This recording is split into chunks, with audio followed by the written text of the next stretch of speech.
USA से। राधे राधे महाराज जी। राधे राधे महाराज जी। महाराज जी, आप कह रहे हैं कि आप और इनकी धर्मपत्नी दोनों अमेरिका में रहते हैं और एक कंपनी चलाते हैं वहाँ। महाराज जी, आज मैं जो भी हूँ वो अपने माता पिता के श्रम और त्याग से हूँ। महाराज जी कह रहे हैं कि आपका एक बेटा है, बट अभी इनको बहुत ज़्यादा घबराहट हो रही है कि माता पिता सास ससुर की सेवा का अवसर जब मिलेगा तो अपने बेटे की पढ़ाई को देखूं या उसके भविष्य को देखूं या माता पिता की सेवा करूं, और माता वो कैसे पिता की निभाऊं। सेवा को भी देखना है और बेटे के भविष्य को भी देखना है। दोनों बातें अति आवश्यक हैं। अगर बेटे के भविष्य के लिए माता पिता की सेवा छोड़ देते हैं तो आपका भविष्य और आपके बेटे का भविष्य चौपट हो जाएगा। अगर माता पिता की सेवा कर रहे हैं और बेटे के भविष्य को छोड़ रहे हैं, वो ठीक नहीं, क्योंकि आपका कर्तव्य है, वो भी कर्तव्य है। जैसे आपके माता पिता ने आपको पुष्ट किया, ऐसे आपको चाहिए अपने पुत्र को पुष्ट करना। लेकिन जिन माता पिता ने आपको पुष्ट किया, उन माता पिता की वृद्धावस्था आने पर या सास ससुर की अवस्था आने पर हमको जरूर सेवा करनी चाहिए। अब ये आपको बैठालना है कि आपको माता पिता के पास रह करके बच्चे की सेवा करनी है या माता पिता को अपने पास रख करके बच्चे को पढ़ाना। ये आपको देखना पड़ेगा कि आपको सुविधा क्या पड़ती है, माता पिता को सुविधा क्या पड़ती है। पर लेकिन कर्तव्य दोनों को पालन करने का है। जो अपने माता पिता की सेवा नहीं करते वो आध्यात्मिक और लौकिक उन्नति बिल्कुल नहीं कर सकते। आज कर रहे हैं तो कल नष्ट हो जाएंगे। उन्हीं की कृपा से है। हाँ भाई, यही बात नहीं। हम सोचते हैं कि उन दिनों के लिए सोचो जब आप लघुशंका और शौच करने का भी ज्ञान नहीं रखते थे, गोदी में ही शौच कर दिया, गोदी में ही लघुशंका कर दिया। कभी हमारे को माता ने इस बात के लिए पीटा नहीं और दुलार ही किया। आज वो सैया पर अगर शौच कर देते हैं तो हमारा कर्तव्य है हमको वैसे ही दुलार करते हुए उनकी सेवा करनी चाहिए। वो बड़े निकृष्ट हैं, वो बड़े नीच हैं जो जवान होकर अपने वृद्ध माता पिता को पीड़ा पहुंचाते हैं और उनकी सेवा नहीं करते। उनकी बड़ी दुर्गति होगी। इसलिए मातृदेवो भव पितृदेवो भव, ऐसा हमारा वेद कहता है। वो साक्षात भगवान है। ऐसे भाव से आराधना करनी चाहिए। प्रदीप जी जयपुर से। राधे राधे। राधे राधे महाराज जी। महाराज जी, कर्म क्या है? क्या सचमुच किसी व्यक्ति के कर्म का फल भगवान तय करते हैं? जी, कर्म का ही तो फल मिल रहा है जेल में। जेल में कर्मों का ही तो फल है। कुकर्म हो गए तो पूरी जेल भरी हुई है। कर्म वो होता है जो हमारे मन में स्फुरणा होती है, संकल्प बनता है, बुद्धि निश्चय करती है, फिर इंद्रियों से चेष्टाएं होती है, उसे कर्म कहते हैं। कर्म दो प्रकार के होते हैं, एक शुभ कर्म और एक अशुभ कर्म, जिनको कहते हैं पाप कर्म, अशुभ कर्म, और पुण्य कर्म, शुभ कर्म।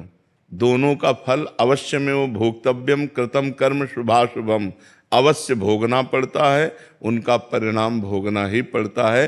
कोई कितना भी बड़ा ऋषि महर्षि हो उसको भी भोगना पड़ता है। इसलिए कर्म बहुत होश से करे, बेहोश होकर न करे, प्रमाद में न करे, नहीं तो उसका दंड मिलता ही है। अब देखो, कर्म है, किसी बहन बेटी को छेड़ दिया, अब डंडा चलेंगे, पुलिस ले जाएगी, मुकदमा चलेगा, उसको सजा मिलेगी। कर्म है, क्रोध आ गया, हम किसी की हिंसा कर दी, आजीवन कारावास। हिंसा 5 मिनट में हुई और उसका दंड पूरे जीवन भोगना पड़ेगा। या ज्यादा अपराध बन गया तो फांसी की सजा मिल जाएगी। तो कर्म ही तो है। और अच्छे कर्म हो गए तो देखो राष्ट्रीय सम्मान मिलता है, समाज में आदर मिलता है, और यहाँ सुख मिलता है और परलोक में भी सुख मिलता है। सारा खेल कर्म का है। कर्म प्रधान विश्व रचि राखा, और जो जस करे तास फल चाखा। कर्म की प्रधानता से विश्व की रचना हुई है। जो जैसा करता है वैसा फल भोगता है। समझ पा रहे आप? इसलिए बहुत होश से कर्म करे। और होश बनाने के लिए नाम जप है। जब तक नाम जप नहीं तब तक बेहोश ही हो। जानते हो कि ये कर्म नहीं करना चाहिए, फिर भी करोगे। अगर नाम जप है तो तुम्हारे अंदर जलन पैदा हो जाएगी, तुम्हारे अंदर बल आ जाएगा कि नहीं नहीं, हमें पाप कर्म नहीं करना है। सब कोई जानता है पाप कर्म किसे कहते हैं और पुण्य कर्म किसे कहते हैं। भगवान ने इतना ज्ञान सबको दिया है। और जब कोई कर्म करने चलता है तो भगवान अंदर से प्रेरणा करते हैं, ये गलत है, मत करो। लेकिन हम लोग इतने मलिन स्वभाव के हैं कि अंदर की बात को न मानकर और कर्म कर बैठते हैं, और बाद में सोचते हैं कि यार हृदय में तो आया था, पहले अंदर आया था कि यार ना करें, पर यार अब कर दिया। तो फिर अब भोगना पड़ता है। इसलिए कर्म बहुत संभाल करके करें। वर्तमान में कभी किसी सत्कर्म का विपरीत फल मिले तो इसका क्या अर्थ समझ? नहीं, सत्कर्म का विपरीत फल मिलता ही नहीं है। वो आगे मिलेगा। हाँ, जैसे हमने आज सत्कर्म किया और आज हमको कष्ट मिल रहा है, तो ये हमारे सत्कर्म का नहीं मिल रहा, ये हमारे पूर्व पाप कर्म का मिल रहा है। आज जो सत्कर्म किया है, आगे फसल, आगे हमें ये सुख देगा। लेकिन आज हम अच्छे से चल रहे हैं और दुख भोग रहे हैं, तो इसका मतलब है पूर्व के पाप हमें दंड दे रहे हैं, और अभी का जो अच्छा कर्म है वो हमारा भागवतिक बैंक में जमा हो रहा है, जो हमें आगे प्राप्त होगा। जैसे किसान की फसल तुरंत अन्न नहीं दे देती, कई महीने लगते हैं, ऐसे बड़ी सरकार है हमारी तो बहुत लेट नंबर आता है। जैसे अभी है तो मुकदमा कई वर्ष नहीं चलता, किसी केस का कहो मुकदमा सालों चलता रहे, कहो 10 साल चलता रहे। कभी कभी तो उतनी जितनी सजा भोगनी होती है उतना तो मुकदमा में वो जेल में बंद रहता है। तो ऐसे ही भगवान की बहुत बड़ी अदालत है, अनंत ब्रह्मांडों के जीवों का हिसाब है। होता 1 सेकंड के कम हिस्से में है, पर जब होगा बहुत फाइनल में होगा, तो इसलिए बहुत समय लगता है। जैसे आज पाप कर्म किए तो कहो 5 जन्म बाद उसका दंड मिले जाकर तुम्हें, तो लगेगा हमने इस जन्म में तो पाप किया नहीं, लेकिन भोगना पड़ेगा, वो अवश्य में भोगतव्यम, क्योंकि जीवात्मा वही है, शरीर बदल गया। जैसे कोई क्रिमिनल हो और वो पैंट शर्ट पहनता हो, फिर धोती कुर्ता पहनने लगे, या वो सलवार कुर्ता दुपट्टा धारण करने लगे, तो पहचानने वाला तो पहचानता है वही क्रिमिनल है।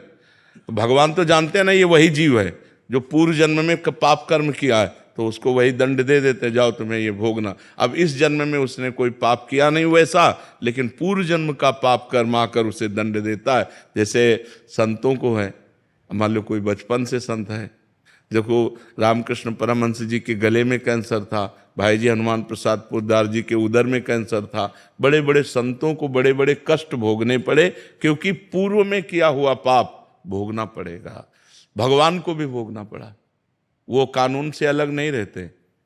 भगवान ने छुप करके बाली को मारा व्याध की तरह, तो कृष्णावतार में अगले जन्म में अंतिम समय व्याध ही भगवान के चरणों में बाण मारता है, तब वो परम पद को जाते हैं।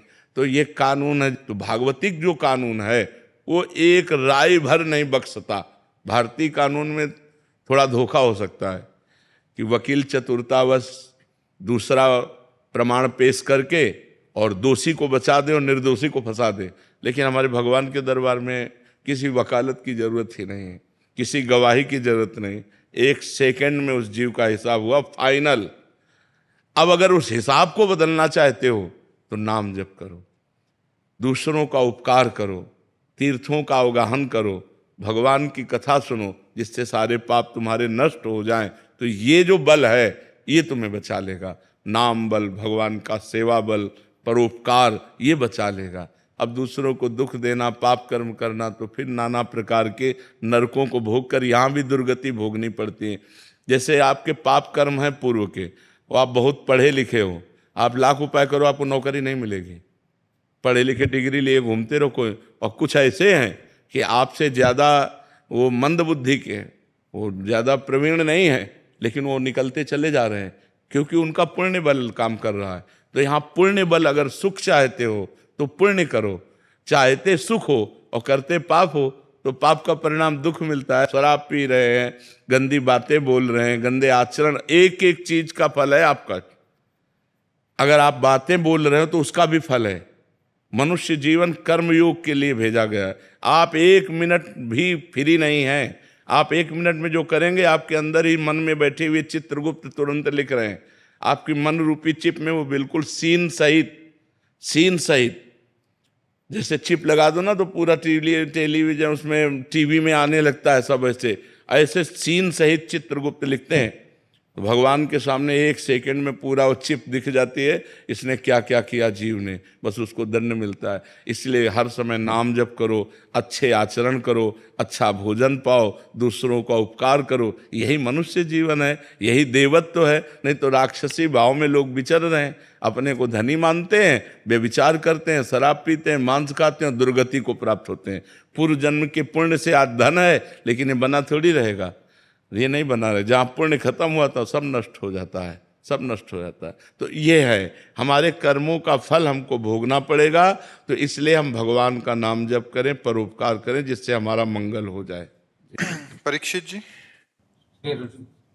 श्री हरिवंश महाराज जी आप जब भी कोई मुसीबत आती है, डर लगता है, तो आपका ख्याल आता है, उससे लगता है कि उस डर को मैं भगा दूंगा और भाग भी जाता है। आपके समक्ष आकर पुनः आपको देखकर खुद को ताकतवर बना लेता हूँ महाराज जी, सभी डरों को पराजित कर लेता हूँ, लेकिन ये डर लगता है कि यदि कल आप नहीं रहे, किसी से शक्ति लूंगा मैं, कौन मुझे संभालेगा। अब ये समस्या तो बड़ी भारी है ही क्या, ये समस्या तो बड़ी भारी है ही, क्योंकि ये मृत मरण धर्मा शरीर है और रोग ग्रसित है। तो अब इतने भारी रोग से ग्रसित है ना कि इसको कहा नहीं जा सकता कि ये कल चलेगा। हो सकता है 10-20 साल चल जाए, हो सकता है 10 मिनट न चले, ऐसी बिगड़ी गाड़ी है, दोनों किडनी फेल हैं, डायलिसिस हो रहा है। तो अब ये तो है ही है कि जब तक सानिध्य है तब तक। अब वैसे भी देखो, मोबाइल से देखना और फेस टू फेस देखना अंतर पड़ता है नहीं। तो अब प्रगट में जब हम किसी संत के सामने होते हैं तो हमको परमाणु भी मिलते हैं। मोबाइल से हम उपदेश ग्रहण कर सकते हैं, हमारा कल्याण का मार्ग प्रशस्त हो सकता है, लेकिन हमें परमाणु नहीं मिल सकते। परमाणु तो फेस टू फेस ही मिलते हैं। अब जैसे आप देख रहे हो, आप बैठे हो इस वातावरण में, तो जो भजन के परमाणु हैं, जो भागवतिक परमाणु हैं, जो धाम के परमाणु हैं, वो आपके अमंगल का नाश कर रहे हैं और आपके दिमाग में बैठकर पवित्रता का विस्तार कर रहे हैं। ये मोबाइल से तो नहीं होगा ना। वो तो प्रगट में तो अब कितने दिन भगवान को रखना है ये हमको भी नहीं पता है। सब लगा रहता है महाराज जी। हाँ, आपको ही नहीं, लाखों लोगों का ऐसा प्रश्न है, लाखों। कई लोग तो रो के बोले ऐसा, और आपका जैसा प्रश्न है ऐसा हमारा भी प्रश्न है कि हम अपने गुरुदेव से संचलित हैं। अगर कल मुझे पता चले कि मेरे गुरुदेव अंतर्ध्यान हो गए, तो जैसे प्राण निकल गए ऐसा शरीर रह जाए, फिर क्या रह जाए। गुरुदेव बैठे हैं तो इतना साहस है कि हमारे गुरुदेव है ना। तो गुरुदेव एक बल है, गुरु एक तपस्या भजन उसका बल है। अगर वो मान लो ये तो आपकी श्रद्धा से हो रहा है, और वो अगर संकल्प कर ले, मान लो आप श्रद्धावान हो रहे तो आपकी बैटरी चार्ज हो रही, और अगर वो अपनी तरफ से संकल्प करके आपको दे दें तो आप तो महाबलशाली हो जाएंगे। तो ये बात होती है कि प्रगट तभी तो होता है कि सौभाग्य है कि प्रगट में संतों का संग मिले, नहीं तो जब संत चले गए तो फिर उतना बात का प्रभाव भी नहीं रहता। जैसे हम हैं तो मोबाइल में उतना प्रभाव भी पड़ रहा है, और जैसे हमारा शरीर न रहे तो अभी वो सब ऐसे हो जाएगा, फिर उसका वो प्रभाव नहीं पड़ेगा, उतना प्रभाव नहीं पड़ेगा, वो धीरे धीरे धीरे धीरे सब शांत हो जाएगा। तो प्रगट में जब तक संत रहते तब तक धूम मची रहती है। जहाँ वो अंतर्ध्यान हुए तो धीरे धीरे माया धूल डाल देती है उनके प्रभाव में, उनकी वाणी में, उनके। तो जब तक महापुरुष प्रगट में रहते हैं तब तक विशेष प्रभाव रहता है, और जब अंतर्ध्यान हो जाते हैं तो धीरे धीरे माया फिर धूल डाल देती है अपनी, और उनका प्रभाव अंतर्ध्यान हो जाता है। पर जो श्रद्धालु हैं, श्रद्धापूर्वक उनकी बात को मानते हैं, वो आजीवन उनकी बात पर मानकर उनका प्रगट अनुभव करते हैं। प्रगट अनुभव, जैसे नारद जी हैं तो है सृष्टि में तो हैं, पर हमारे सामने नहीं। अब हम अगर नारद जी की बात मानते हैं और नारद जी की भक्ति करते हैं तो हमारे सामने भावना में आने लगते हैं कि बीणा लिए नारद जी ऐसे हैं, भावना में आने लगते हैं। मतलब भावना में वो आए, वो केवल कल्पना नहीं है, वो हमारी भावना में आए। तो जैसे प्रेमानंद, अब आप बात प्रेमानंद की मान रहे हैं तो आपकी भावना में प्रेमानंद आएंगे, वो झांकी आएगी, क्योंकि भगवान ही प्रेमानंद है।